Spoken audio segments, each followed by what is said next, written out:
예, 여러분 안녕하세요. 실론 두 번째 강의 시작하도록 하겠습니다. 두 번째 강의 중 첫 번째 강의입니다. 여러분, 이 강의 녹화 동영상 중에서는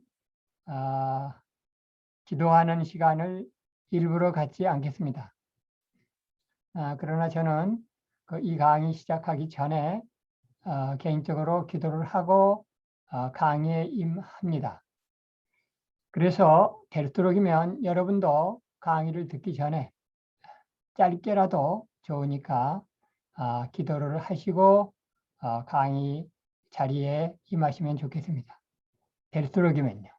아무 생각 없이 휴대폰으로 강의에 임하지 마시고 기도하고 컴퓨터상에서, 그리고 가급적이면 웨스트민스터 신앙고백 책을 옆에 둔 상태에서 강의를 들으시는 것을 가장 바람직한 자세로 제가 추천, 권면을 드리겠습니다. 자, 오늘은 이 두 번째, 실론 두 번째 시간에는 하나님은 어떤 분이신가 라고 하는 부분 중에서 그 하나님의 성품과 관련된 부분을 여러분들에게 강의를 드리도록 하겠습니다. 자, 제가 준비한 그 PPT가 있으니까 그 PPT를 화면 공유하면서 여러분들에게 강의를 드리도록 하겠습니다.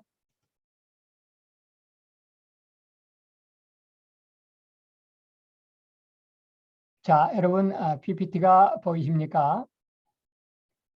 이 PPT, 자, 오늘 PPT가 어떻게 구성되어 있는가라고 하는 것을 일단 전체적으로 여러분들에게 보여드리고 다시 첫 번째 PPT로 돌아오도록 하겠습니다. 오늘 강의에서의 첫 번째 PPT의 제목은 일반 계시로 하나님을 알 수 있는가 라고 하는 제목으로 여러분들에게 설명을 드리도록 하겠고요.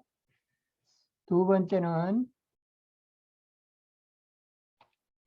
이게 한자로 되어 있어서 혹시 한자를 못 읽으실 분들도 요즘 세대에는 적지 않게 있을 것 같은데, 하나님의 완해 불가성 이런 뜻입니다. 이렇게 읽습니다. 완해 불가성. 이 의미에 대해서는 잠시 후에 소개를 드리도록 하겠고요. 다음 PPT는 이렇게 되어 있습니다. 하나님께서는 완전히 이해될 수 없으시다라는 진술의 의미라고 되어 있는데, 여기 페이지 77 이렇게 되어 있잖아요. 이거는 제 책, 그러니까 이제 여러분들의 이번에 제가 교과서라고 표시를 했나요? 참고서라고 표시를 했나요? 웨스트민스터 신앙고백 해설 책에 77페이지에 있는 내용을 아래 한글로 제가 이렇게 PPT로 만든 것입니다. 그 다음 네 번째 시트는 하나님에 관한 지식에 대한 그 일반적인 앞에서의 설명을 이제 요약하는 하나의 짧은 진술들이에요. 이것이 이제 박경영 박사의 책에서 제가 따온 거긴 한데 참 유용하게 여러분들에게 이 신학을 하는 데 있어서 여러분들의 그 지식에게 자리를 잡을 수 있으면 좋겠습니다. 그 다음에 이제 여기 한 칸 빈칸이 나오는 것은 한 칸 빈칸은 그 다음이네요. 자, 하나님의 속성 소개 해가지고 하나님의 속성 중 가장 먼저 알아야 할 것들 해가지고 이제 몇 가지들 여러분들에게 이제 소개하는 시간이 있겠습니다. 그리고 그 다음에 이제 여기에 이제 백지 PPT가 나오는 것은 이제 이거는 제가 강의를 하는 하나의 할 때 제가 기억할 수 있도록 이렇게 중간 시트를 남겼는데, 아마도 오늘 강의의 전반부를 이 앞에서 끝내고 그 다음에 여기서 이제 명색이 한 5분간 휴식, 또는 이제 실시간 수업으로 할 경우에는 대개 저는 이제 한 7분 정도 휴식을 합니다만, 하여튼 5분서부터 10분 사이에 휴식 시간이 있다는 것을 의미를 합니다. 이제 여러분들이 강의를 이제 지금 비실시간으로 강의를 들으니까 강의 듣는 입장에서는 그 다음 동영상으로 뭐 곧장 넘어가도 되겠습니다만 이제 실시간 수업을 할 때 여기까지가 한 전반부에 해당된다 라고 하는 걸 여러분들이 그렇게 이해를 하시면 되겠습니다. 다음에 하나님의 속성 소개 해가지고 이제 여기서 여러분들에게 좀 설명드릴 게 있고요. 그 다음에 실체와 속성의 관계라고 하는 제목으로 그 두 개의 시트가 만들어져 있습니다. 이게 이 두 개의 시트가 오늘 강의의 후반부에서는 아주 중요한 부분이 되겠습니다. 그리고 이제 마무리하기 전에 그 실체와 율격과의 관계에서 부가 설명해서 이단들의 경우, 헛된 철학들의 경우 이렇게 설명하는 것으로 오늘 강의의 순서가 진행이 되겠습니다. 자, 아시겠죠? 그래서 이제 굳이 또 이 강의의 제목을 얘기하자면 오늘 강의의 그 전체적인 내용은 하나님은 어떤 분이신가 라고 하는 거라고 했는데 그 2-1의 강의의 제목은 다음 PPT 시트의 제목인 하나님의 완의 불가성 이렇게 소제목을 잡을 수 있고 그리고 이제 7분간 쉬었다가 하게 되는 두 번째 강의의 그 강의 제목은 이 실체와 속성의 관계 이렇게 제목을 정할 수 있겠습니다. 참고로 여러분들에게 말씀드리는 이유는 항상 제목이라고 하는 것이 중요하기 때문입니다. 마찬가지로 이 PPT에서 이 본 내용도 물론 중요하지만 항상 이 앞부분에 나오는 하나의 그 제목 또는 질문에 대해서 여러분들이 곰곰이 생각하면서 다음 강의 내지는 PPT 아래 내용들을 여러분들이 묵상에 들어가시면 더 그 연구를 효과적으로 하게 될 수 있을 줄로 압니다. 자, 그럼 첫 번째 여러분들에게 던지는 질문이자 오늘 강의의 하나의 그 중요한 오프닝 멘트로 드리는 제목은 이겁니다. 일반 계시로 하나님을 알 수 있는가? 라고 하는 제목을 여러분들에게 던졌어요. 자, 그러면 뭐 강의가 대면 강의일 때는 여러분들에게 효과적으로 강의를 진행할 수 있기 위해서 천천히 강의를 할 때는 이렇게 하면 좋겠죠? 일반 계시로 하나님을 알 수 있는가 해놓고서는 이 아래 답을 전부 가리고 이것만 떠오르게 하고 이제 그 다음 제가 또 클릭을 하면 또는 그 다음 시트에서 이 아래 정답이 나오도록 하면 더 좋겠죠. 그러나 제가 이 PPT를 만들 그 당시에 그렇게 시간적인 여유가 없었기 때문에 제가 그 PPT 안에서 이 모든 내용들을 소화를 했습니다. 그리고 또 오늘 강의도 비대면 강의이기 때문에 여러분들에게 제가 질문을 던지고 뜸을 들이는 순서는 생략을 하겠습니다. 그러나 여러분들이 가급적이면 아래 그 답을 보기 전에 한번 잠깐이라도 좋으니까 생각을 좀 해보시면 좋겠어요. 일반 계시로 하나님을 알 수 있는가라고 하는 질문에 대해서 말이죠. 자, 아래 답을 보기 전에 일반 계시가 뭔가? 라고 하는 거 여러분들 다 아시겠죠? 자연 만물이라는 말로 바꿀 수도 있어요. 일반 계시라는 말 대신에 말이죠. 하나님께서 자연 만물을 통해서도 하나님을 계시해 주시잖아요. 그래서 자연 만물이라는 말로 표시를 할 수도 있어요. 그래서 로마 가톨릭에서는 이 일반 계시라는 말 대신에 오히려 더 로마 가톨릭에서 그 즐겨 쓰는 용어로는 자연 계시라는 말을 쓰기도 하죠. 물론 그 자연 계시라는 용어하고 일반 계시라는 용어하고 그 뉘앙스가 다르기 때문에 우리 개혁신학에서는 자연 계시라는 말보다는 일반 계시라는 말을 더 선호합니다.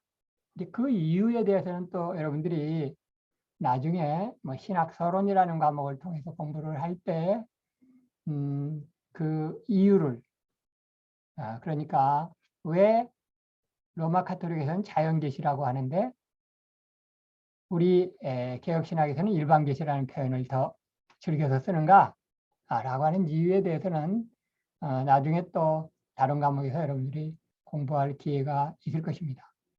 그런데 자, 일반계시 말하자면 자연만물이에요. 자연만물. 예를 들면 창세로부터 그 만드신 모든 만물 이런 것이 그 만물 가운데 하나님의 그 계시가 드러나고 있다라고 얘기할 때 그것이 바로 일반계시입니다. 그러면 그 일반계시로 하나님을 알 수 있는가? 라고 하는 질문이에요. 자, 여기에 대해서 말이죠. 일반계시로 하나님을 알 수 있는가? 라고 하는 질문에 대해서 그러면 여기 밑에부터 보도록 하십시다. 스콜라 신학자들은 뭐라고 대답을 했는가? 일반 계시로도 하나님을 알 수 있다고 하였다 그랬어요. 일반 계시로도 하나님을 알 수 있다고 얘기한 것이 스콜라 신학자들이에요. 스콜라 신학자들은 누구인가? 로마 카톨릭에서 오늘날도 그렇고 그 이전에 그 종교개혁이 있기 이전에 로마 카톨릭이 왕성했던 그 당시,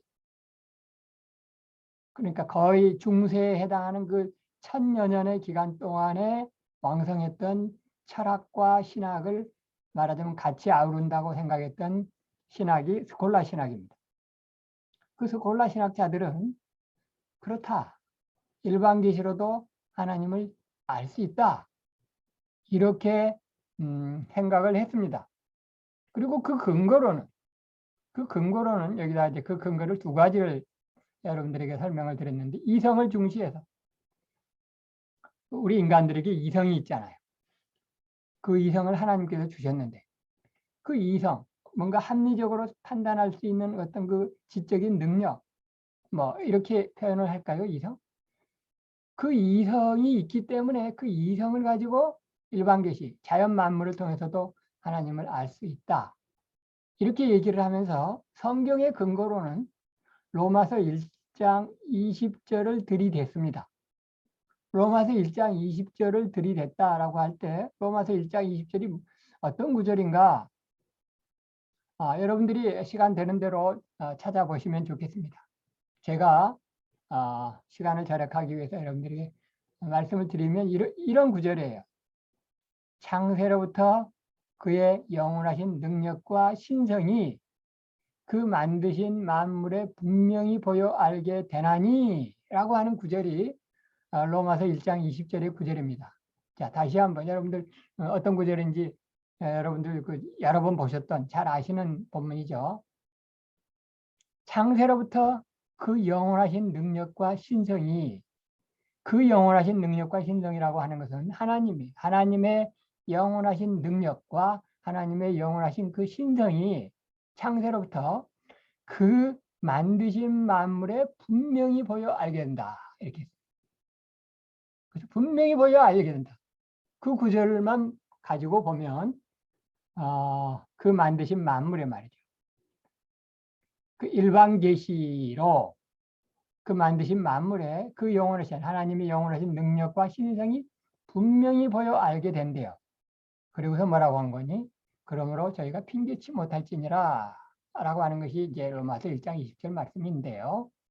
자, 이 구절을 보니까 일반 계시로만 가지고 그 만드신 만물만 가지고 하나님을 알 수 있다. 이렇게 스콜라 신학자들은 주장했습니다. 그러나 종교개혁자들은 이에 동의하지 않았다. 그리고 이제 이렇게 써 있죠. 오직 성령의 조명 아래 특별 계시로부터만 참 지식을 얻을 수 있다고 주장하였다. 이렇게 했죠. 그래서 로마서 1장 20절이라고 하는 성경 말씀이 있지만, 그 일반 계시에 대와 관련된 성경 말씀이 있지만, 그러나 일반 계시 가지고 하나님을 알 수 있는 건 아니다. 왜? 이제 여기다가 오직 여기 저 피리어드 동의하지 않았다. 피리어드 다음에 오직과 그 사이에 그 이유를 쓴다고 한다면 이런 이유를 쓸 수가 있습니다. 왜냐하면 죄 때문에.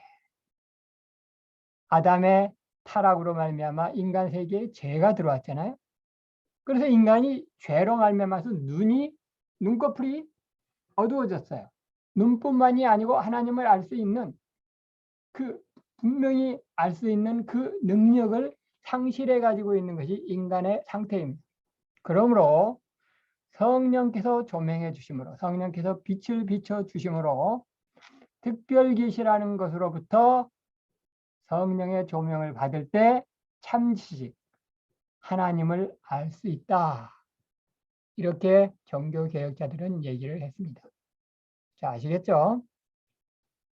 그래서 여기 이제 다이아몬드 2개로 중요한 진리 또는 명제 이렇게 표현을 할 수가 있는데 일반 계시로는 하나님을 알 수 없다. 그럼 어떻게 알 수 있느냐? 오직 특별 계시로만 알 수 있다라고 하는 그 영적인 진리예요. 이 내용이 성경 안에 있지는 않아. 그렇죠? 성경 안에 일반 계시로는 하나님을 알 수 없다. 이런 내용은 없죠. 근데 그런 비슷한 성경 구절들을 이제 생각해 내실 수 있기도 하는데 딱 뭐 일반 계시라는 말이 들어가고 그 계시로는 하나님을 알 수 없다. 뭐 이렇게 탁 짧게 그 문장식으로 명제화된 그런 내용이 성경에는 없고 이거를 교리적으로 이거를 진리로 표현할 수 있습니다. 교리적으로 스콜라 신학자들이 중세 그 1000여년의 기간 동안에 아무리 그렇게 얘기를 했다고 하더라도 성경을 종합적으로 잘 보면 우리가 어떤 결론을 내릴 수 있느냐? 일반 계시로는 하나님을 알 수 없다. 그래서 특별 계시가 필요하다. 자, 이런 내용이 말이죠. 웨스트민스터 신앙고백 전체 1장 1절의 내용이 바로 이 내용이 되겠습니다. 자, 다시 한번 말씀을 드립니다. 오늘 여러분들에게 하나님은 어떤 분이신가와 관련해서 하나님의 그 속성에 대해서 잠깐 제가 여러분들에게 이제 강의를 드리겠는데 오늘 여러분들이 배우는 강의의 내용은 웨스트민스터 신앙고백의 제2장 챕터 2 중에서 1절 그리고 2절 또는 뭐 절이라고 하지 않고 항이라고 뭐 표현을 해도 하는 그런 이제 번역을 할 때 말이죠. 그렇게 번역을 할 수도 있겠죠. 영어로는 섹션이라는 말로 표현을 하는데 1장은 챕터로 표현하고 그 다음 그 1장 안에서의 그 저기를 영어로는 섹션으로 표시를 하는데 우리말로 번역할 때는 그 절이라는 말로 번역을 해도 되겠고 항이라는 말로 번역을 해도 되겠습니다만 오늘은 1장은 건너뛰고 2장 1절 또는 그러니까 2장 1항 섹션 1 그리고 2장 2항 섹션 2 2장 중에서 그렇게 공부를 하겠다는 내용입니다. 다음 주에는 2장 중에서도 3항을 공부하게 되겠습니다. 자, 그러면 이제 1장은 건너뛰었잖아요. 1장의 얘기가 성경에 대한 얘기인데 그 중에서도 1장 중에서도 섹션 1, 1장 1절 또는 1장 1항의 그 중요한 내용은 뭐냐면 특별계시의 필요성이라고 하는 제목을 잡을 수 있는 것입니다. 웨스트민스터 신앙고백의 맨 처음 1장 1항의 내용은 특별계시의 필요성이라고 하는 내용으로 비교적 어느 정도 긴 문장이 만들어져 있어요. 그 내용을 잘 읽어보면 이렇게 되어 있습니다. 일반 계시로는 하나님을 알 수 없다. 그러므로 특별계시가 필요하다라고 하는 것이 1장 1절의 웨스트민스터 신앙고백의 1장 1절의 내용이 되겠습니다. 그리고 이제 1장 2절부터 이제 쭉 진행되는 동안에 이제 성경에 대해서 여러분들에게 이제 꼭 필수적으로 기본적으로 알아야 될 내용들을 이제 웨스트민스터 신앙고백 1장에서 다루고 있는데 그 부분은 1장 부분은 나중에 우리가 다룰 기회가 있겠습니다만 오늘은 2장 1절 그리고 2장 2절에 대해서 먼저 공부를 한다 라고 하는 내용을 여러분들에게 말씀을 드리도록 하겠습니다. 여기 이제 사실은 그 큰 제목 밑에 막연히 아는 흰 지식 말고 그랬는데 막연히 아는 지식 말고 하나님을 어떻게 알 수 있는가 라고 할 때 막연히 아는 지식에다 가로해 가지고 흰 지식이라는 말을 썼는데 이 부분에 대해서 제가 좀 여러분들에게 설명을 드릴 부분이 사실은 적지 않게 있어요. 이 부분이 좀 시간이 좀 많이 들어가는 부분인데 그렇긴 하지만 오늘 그 전체적인 여러분들이 알아야 될 내용에서는 약간 비껴가는 부분이기 때문에 제가 이 부분을 길게 설명하지는 않겠습니다. 다만 이제 나중에라도 여러분들이 혹시 그때 그 김 교수님의 말씀이 이런 의미였나 보다라고 이해를 할 수 있도록 하기 위해서 잠깐만 설명을 드리면 그 하나님을 아는 그 막연히 아는 이 세상에 신이라는 존재가 있다라고 하는 그 막연히 아는 그것을 막연히 아는 지식이라고 하는데 그게 이제 로마서 1장 19절에 이렇게 되어 있어요. 하나님을 알 만한 것이 저희 속에 보임이라. 지금 로마서 1장 20절보다 먼저 한 절 앞에 로마서 1장 19절에 이런 표현이 있어요. 하나님을 알 만한 것이 저희 속에 보임이라. 저희 속이라고 하는 것은 그 불경건한 자들인데 불경건한 자들에게도 하나님을 알 만한 것이 있다. 그때 그 하나님은 어떤 막연한 그 신이에요, 신. 그 삼일체 하나님, 아브라함의 하나님이 아니라 그냥 이 세상 모든 사람들이 인류라면 모든 인류가 사람이라면 다 막연히 하나님의 존재에 대해 신에 대해서 막연히 아는 그 아는 지식이 저희 속에 불신자들, 불경건자들에게도 있다라고 하는 내용이 로마서 1장 19절에 있는데 그것을 가리켜서 그 신학 용어로서 신지식이라고 우리 한국에서 번역을 해왔습니다. 그래서 이제 좀 오해의 소지가 있어요. 무슨 얘기냐면 사실은 신지식 그러면 하나님에 대해서 아는 굉장히 그 어려운 지식 그게 신지식인 것 같은데 그게 아니고 우리 한국교회에서 그 신학이 시작할 때 그 막연히 아는 지식 그냥 신에 대해서 막연히 아는 지식 로마서 1장 19절에 그 지식을 신지식이라는 말로 번역을 해왔다. 그러나 오해의 소지가 있다 라고 하는 부분까지만 설명을 드리고 다음 시트로 넘어가야 되겠습니다. 자, 두 번째 시트가 오늘 강의의 전반부의 제목입니다. 그건 뭐냐면 하나님의 완해 불가성이라고 하는 것입니다. 하나님의 완해 불가성. 완해 불가성이라는 건 뭐냐면 불가능하다. 뭐가? 완해. 완전히 이해하는 것이. 하나님을 완전히 이해하는 것이 불가능하다. 그런 성품을 하나님께서 가지고 계신다. 라고 하는 것이 이제 이 용어로 얘기를 하면 하나님의 완해 불가성이라고 하는 말로 이제 한자 용어이긴 하지만 신학 용어죠. 물론 이거를 영어로 번역할 수 있습니다만 이 부분에 대해서 좀 설명을 드리도록 하겠습니다. 왜냐하면 오늘은 지금 전체적으로 하나님은 어떤 분이신가 라고 하는 부분을 지금 강의 앞부분에서 여러분들에게 설명을 드리는데 여러분들이 가령 예를 들어서 이제 웨스트민스터 신앙고백 해설 제 책을 이제 보시게 되면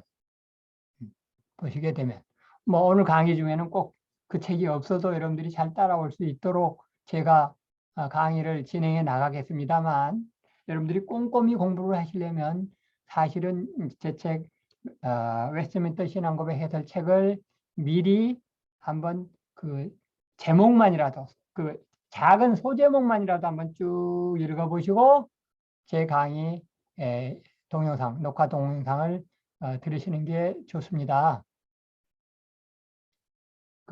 제 책, 웨스트민스터 신앙고백 해설책을 다 읽으라는 말씀은 아니지만 적어도 그 중간중간 소제목 내지는 굵은 글씨로 된 것만이라도 쭉 보시고 이런 내용들이 있구나라고 하는 걸 보시고 나서 제 강의를 들으시고 이 동영상 다 들으신 뒤에 그 다음에 이제 그 해당되는 웨스트민스터 신앙고백 해설책을 꼼꼼히 읽으시면 아주 도움이 될 것입니다. 자, 그러면 그 웨스트민스터 신앙고백 이제 그 맨 처음에 그 해설 그 앞부분을 건너뛰고 이제 웨스트민스터 신앙고백 1장에부터 이제 들어가는데 본문 내용이 있고 영어 본문이 있고 그 다음에 명제 또는 요지 제가 요지라고 표현을 했나요? 명제라고 표현했나요? 그럼 명제적 진리 이렇게 표현을 했으면 제일 좋았을 내용인데 아마 요지라고 표현을 했는지 명제라고 표현을 했는지 여러분들이 확인을 해 보시도록 하시고 거기 보시면 맨 처음에 이렇게 돼 있잖아요. 하나님께서 살아계시다. 그죠? 그러니까 하나님은 어떤 분이신가? 거기 보면 이제 작은 명제들이 쭉 있는데 그 중에 맨 첫 번째는 하나님께서 살아계신다. 그다음에 그 다음 명제는 하나님께서는 무한하시다. 해가지고 이제 몇 가지들이 쭉 있는데 그 밑으로 쭉 내려오시다 보면 여섯 번째 그 명제 또는 여섯 번째 요지 또는 여섯 번째 명제적 진리. 제일 좋은 표현이 이제 그 내용들은 다 진리들이에요. 아시겠죠? 성경으로부터 추출해내는 짧은 명제적 진리들인데 명제와도 같은 진리인데 그렇잖아. 하나님께서 무한하시고 하나님께서 살아계시잖아요. 그 여섯 번째 보면 바로 이 하나님의 완의 불가성에 해당하는 문장이 있죠. 그 부분에 대한 설명부터 여러분들에게 드리겠다 이 말씀입니다.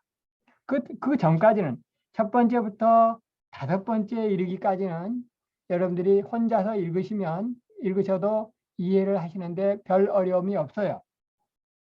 그런데 이 여섯 번째 부분은 여러분들이 혼자 읽으시기에 좀 어려운 부분이 있기 때문에 그 부분들만 중심적으로 여러분들이 혼자 읽으시기에 어려운 부분들을 중심으로 해서 제가 이 PPT 내지는 이 강의를 구성하고 있습니다. 아시겠죠?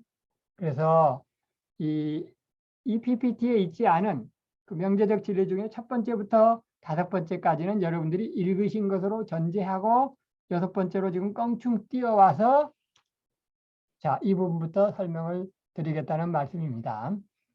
자, 하나님의 완의 불가성이라고 하는 것은 그 뜻은 하나님을 완전히 이해하는 것이 불가능하다라고 하는 의미이고, 자, 어떤 명제적 진리가 나오기까지 성경에 보시면 어떻게 보면 반대되는 두 가지 축의 문장들이 나와 있는 성경 구절들이 있어요. 그건 뭐냐? 하나의 축은 하나님에 대해서 알기가 어렵다. 하나님에 대해서 알 수 없다. 라고 하는 축의 내용의 성경 구절들이 있는가 하면 또 반대로 하나님에 대해서 알 수 있다. 알 수 있으니까 한번 찾아봐라. 알도록 노력해봐라. 라고 하는 성경 구절도 있다고요. 아시겠죠? 그리고 그 두 가지 노선에 두 가지 나래비를 세울 수 있는 그 문장들, 여러 성경 구절들을 여러 가지 꼼꼼히 검토해 본 뒤에 진리를 딱 낸 것이 그 중간에 해당하는, 뭐 중간이라고 하면 표현이 썩 적절한 표현은 아닌데 어떤 성경 구절을 가지고서 자 보십시다. 강조된 성경 본문 해가지고 지금 여기에 딱 그 대표적인 거 두 가지만 실었네요. 그 뭐냐면 내가 하나님의 오묘함을 어찌 능히 측량하며 전능자를 어찌 능히 완전히 알겠느냐 그랬잖아요. 전능자를 알기 어렵다 그런 내용이 있죠. 그 다음에 이사야서 40장 18절도 보면 그런즉 너희가 하나님을 누구와 같다 하겠으며 하나님에 대해서 감히 무엇을 비교하겠느냐 할 수 없다라고 하는 내용의 성경 구절들이 이 두 구절 외에도 또 다른 구절도 여러분들이 생각해 내줄 수 있어요. 그런데 반면에 반면에 또 사도 요한은 하나님을 알 수 있다 라고 하는 내용으로 말씀을 한다. 그게 뭐냐? 자, 요한복음 17장 3절에 보니까 이렇게 되어 있어요. 영생은 참 하나님을 아는 것이다. 그러면 참 하나님을 알 수 있다. 그리고 참 하나님을 알면 그게 바로 영생이다. 물론 영생이라는 거 하는 것이 경우에 따라서는 쉽지 않을 수도 있지만 또 영생을 우리가 가졌다고 얘기할 때 그것이 뭐냐? 참 하나님을 아는 것인데 하나님을 알 수도 있다. 하나님을 알 수 없는 것만이 아니다. 라고 하는 내용의 성경 구절들도 있단 말이에요. 그래서 이것은 하나님의 가지성, 하나님을 알 수 있다. 라고 하는 내용의 성경 본문들도 있는데 이렇게 양유형의 성경 말씀들을 잘 분석해 본 결과 우리가 명제적인 그렇다면 우리가 진리의 말씀으로 교리화할 수 있는 명제적인 진리로 내세울 수 있는 그 문장으로 한다면 뭐냐? 이렇게 되는 거죠. 하나님을 알기가 어렵지만 그러나 알 수는 있다. 그렇지만 완전히 하나님을 이해하는 것은 불가능하다. 뭐 이렇게. 그래서 그것을 이제 한마디 단어로 얘기하면 하나님의 완의 불가성 이렇게 되는 것입니다. 아시겠죠? 문장으로 얘기하면 몇 문장이에요. 하나님을 알기 어렵다. 그러나 하나님을 알 수는 있다. 알 수는 있긴 있지만 완전히 이해하는 것은 불가능하다. 라고 하는 것이 하나님의 완의 불가성인데 이게 진리라고. 진리. 성경에 그런 문장이 없어도 진리라고. 그리고 그 진리에 대한 해당하는 한 용어를 얘기하면 한자어로 완해불가성 이렇게 되는 것입니다. 자, 완해불가성 했는데 이게 이제 영어로 한자어로 하면 완해불가성이고 영어로 얘기하면 incomprehensibility 명사형이니까 지금 여기 제 책 77페이지에서 제가 아래 한 걸 따온 건데 형용사형은 incomprehensible 형용사형이에요. in이라고 하는 건 부정접두죠.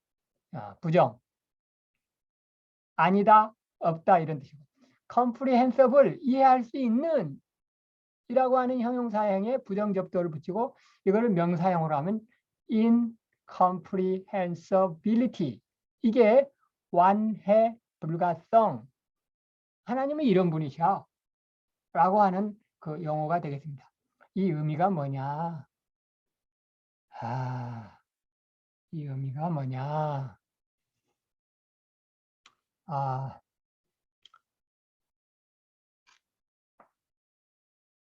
생각보다 약간 시간이 더 많이 걸리네요. 여러분들 설명하는데. 뭐 어쨌든 진행해 나가도록 하겠습니다. 자, 하나님의 완의 불가성이라고 하는 것은 이 밑에 부분부터 잠깐 보시고 제가 설명을 드릴게요. 칸트식의 불가지론. 이 틀린 이유 이렇게 했어요.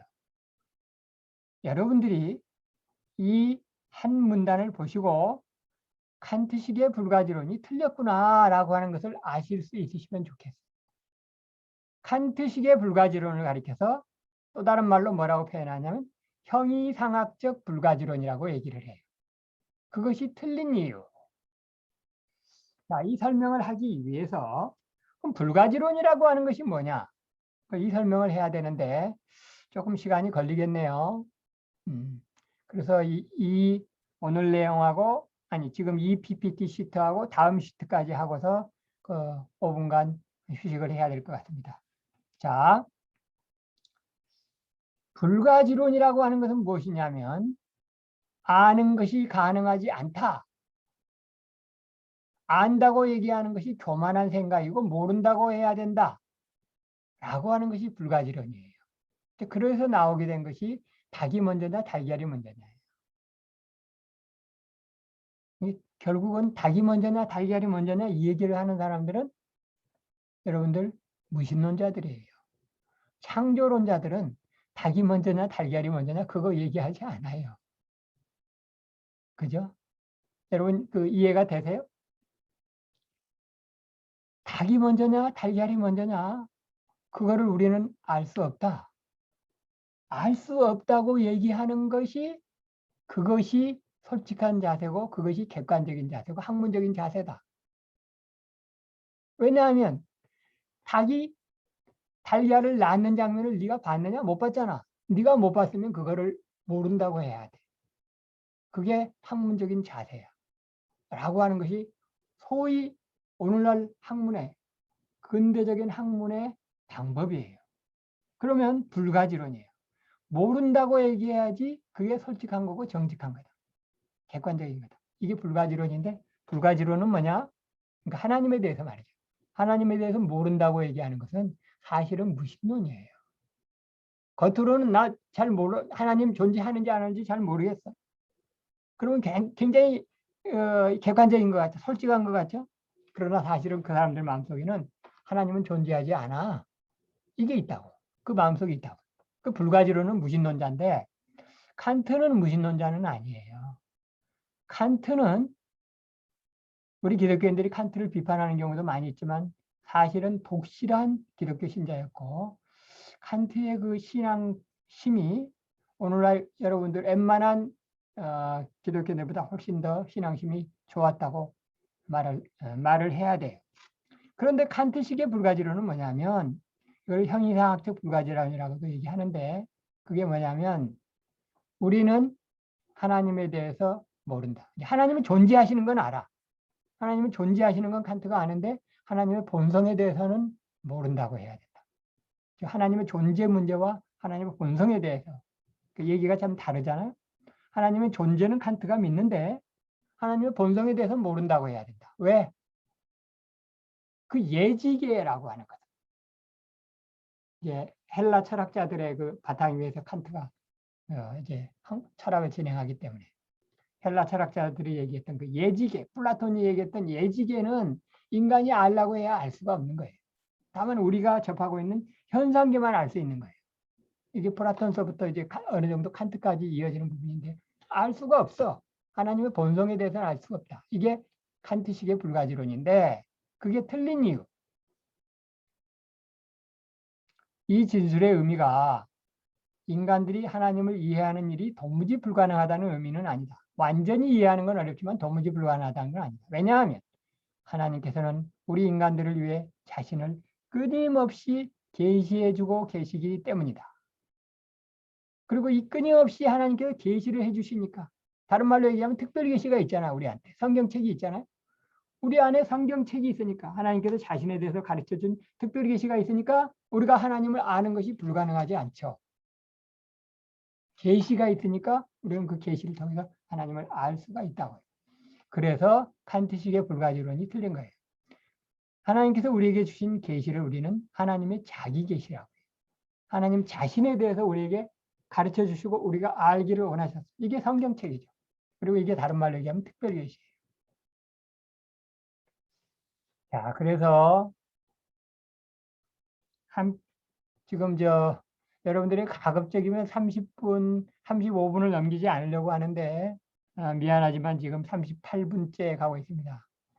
그렇긴 하지만 한 1, 2분 이내로 이 시트까지 하나님에 관한 지식이라고 하는 시트까지만 더 하고 조금 길어졌는데 여러분들 좀 참아 주시고 여기까지 더 하고 다음 그 5분간 쉬도록 하겠습니다. 그래서 하나님에 관한 지식에 대해서 박형룡 박사가 정리를 했는데 어떤 표현을 써서 정리를 했느냐? 긍정과 부정이라고 하는 박형룡 박사가 사용한 소제목, 작은 제목에 긍정과 부정, 긍정적인 진술도 있고 부정적인 진술도 있다라고 하면서 이 긍정과 부정이라는 제목으로 세 가지를 정리를 했는데 그 세 가지가 1, 2, 3입니다. 자, 1. 난해하나 알 수 있다. 하나님을 아는 것은 난해하다, 어렵다. 그러나 알 수 있다. 자, 여기에서 난해하나는 부정이죠. 그러나 알 수 있다. 이게 긍정이라. 또 두 번째 보십시다. 이게 두 번째가 중요해요. 하나님에 관한 지식은, 우리가 가지고 있는 하나님에 관한 지식은 불완전하다. 불완전해요. 왜냐하면 완해 불가능, 완전히 이해하는 게 불가능하죠. 그렇지만 온전한 지식이다. 그래서 불완전한 것은 부정이고 그럼에도 불구하고 온전한 지식이에요. 우리가 하나님에 대해서 완전히 알고 있지는 않지만 내가 알아야 될 하나님에 대한 거는 하나님께서 온전하게 가르쳐 주시. 비록 100%다 가르쳐 주신 건 아니지만 하나님에 대해서, 그러나 내가 알고 있는 그 하나님에 대한 알문, 하나님께서 우리에게 가르쳐 주신 그 지식은, 성경을 통해서 가르쳐 주신 지식은 비록 100% 다는 아니지만 부분에 불과하지만 온전한 지식이다. 그래서 온전한 지식은 긍정이 되는 것이죠. 괄호 안에 있는 부분을 보십시다. 우리가 하나님에 대해서 아는 지식은, 성경을 통해서 아는 지식은 비록 부분적인 지식이지만, 왜냐하면 완전히 아는 건 어려우니까, 그렇지만 참 지식이다. 참 지식이다. 불완전하지만 부분적이지만 참 지식이다 라고 하는 거예요. 그 다음에 세 번째 얘기는 하나님을 아는데 선 요건이 있다.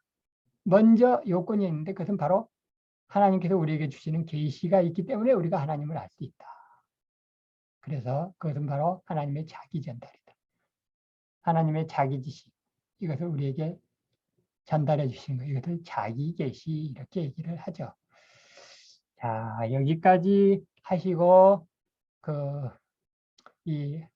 오늘, 그러니까 앞부분에서 하고자 했던 시트는 사실은 여기까지 끝내려고 했는데 막상 하다 보니까 좀 얘기할 게 많이 생각이 나서 그랬습니다. 뭐 여러분들 다 피가 되고 살이 되라고 제가 좀 시간 오버를 했지만 잠깐만 쉬셨다가 한 7분간만 쉰다고 생각을 하시고, 일단 그러나 이거는 이제 좀 비대면 수업이기 때문에 곧장 들어오셔도 되기는 돼요. 아시겠죠? 일단 여기에서 오늘 강의의 전반부를 마치도록 하겠습니다.